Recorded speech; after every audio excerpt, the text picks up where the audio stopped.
You are going to complete the following notes by listening to the presentation.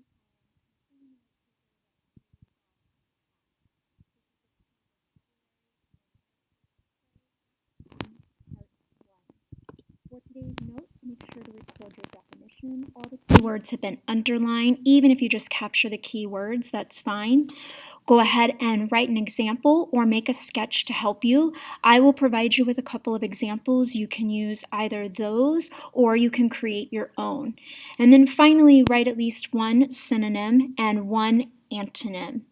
Be prepared to have a quiz on these words, so you want to make sure to study your notes, maybe even create flashcards, or oftentimes students will even go and create flashcards online. So make sure you're studying. All right, let's get started. The first word is amiably. Amiably is an adverb. We see that it ends in an ly, which is the key to us as readers. It's going to be describing how an action is done. Amiably is essentially doing something in an agreeable and friendly manner. So think about if somebody is doing maybe their homework or a task, and we could say that they are doing that task amiably. They're being agreeable. They're not hesitating. They're not dreading the task itself.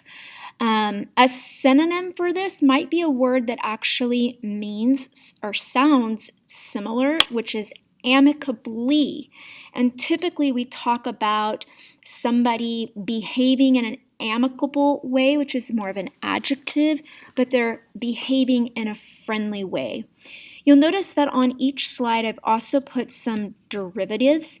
These are words that take this word and they're using it in a different part of speech. So amiably is describing how somebody does an action. Amiable is just an adjective. It's describing something. Amiability is the noun form of this.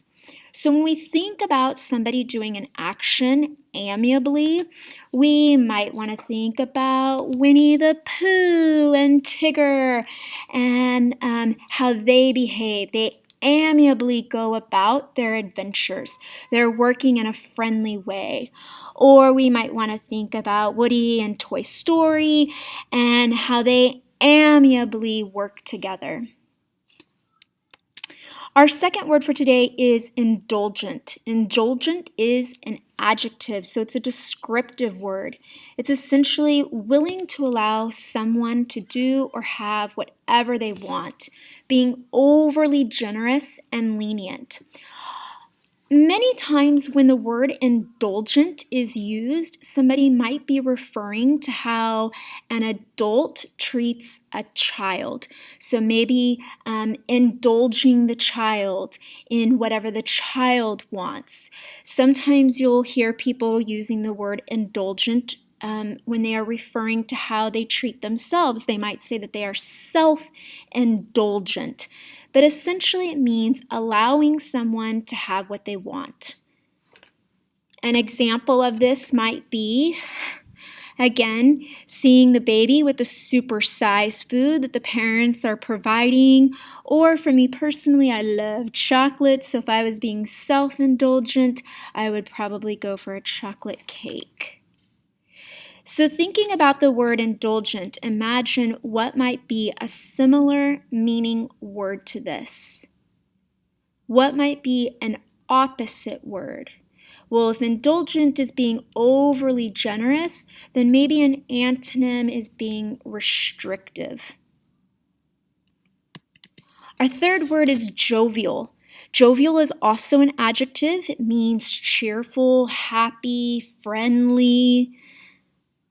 Again, coming up with a synonym, I want to push you to use a different word than friendly, cheerful, happy. Those are part of the definition. So what might be another word that means something similar? What would be an opposite word from friendly, cheerful? I love these examples. We know the classic emojis, but I love going out to the ocean, and when you see these jovial otters, it makes my day, brings a smile to my face. Moving along, the word unkempt. So this again is a descriptive word, an adjective. It means when somebody has or something has an untidy or disheveled appearance, a disheveled look. We might even say that this would be messy. This could be a synonym that you could use. There aren't really any other derivatives to unkempt. This would just be another word we would use for saying that somebody has a messy look to them. Now, I love these pictures, but it was the first thing I thought of when I thought of unkempt. Typically, we think of maybe a wild, crazy, outrageous hair. Definitely, maybe an example would be a bad hair day. You have unkempt hair. Typically, though, in the context of unkempt, we think about somebody that isn't just having one bad hair day. It's over a period of time. They just have a messy appearance. Our next word is vivacious. Again, another adjective, another descriptive word. Vivacious means a lively, attractive, energetic manner or way. Another way of saying this could be someone that is full of life.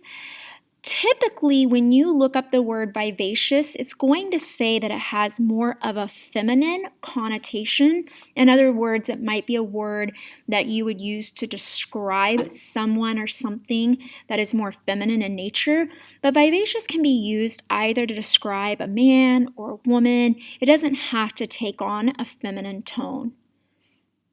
You'll see the derivatives of vivacious, vivaciously, vivaciousness, vivacity. So we've got adverbs, nouns that come from this base word of vivacious.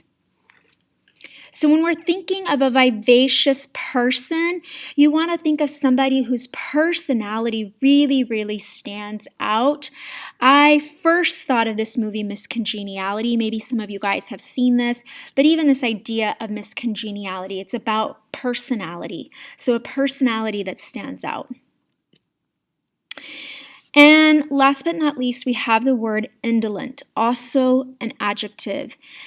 Indolent is when you are describing something or someone who wants to avoid activity or exertion.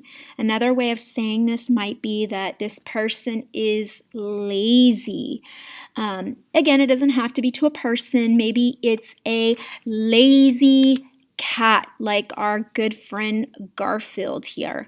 I don't know about you guys, but sometimes on the weekend, this is definitely representative of me. I know I can, but I just won't do it. I would be acting in an indolent way, in a little bit of a lazy manner. So please make sure that you have completed your notes. You have all 6 definitions written down. You have an example, at least one example for each, and that you have an antonym and a synonym for each of your words. Again, you want to make sure that you study these. You can study by reading your notes, flashcards, or even creating a little Quizlet set online just to help you to prepare.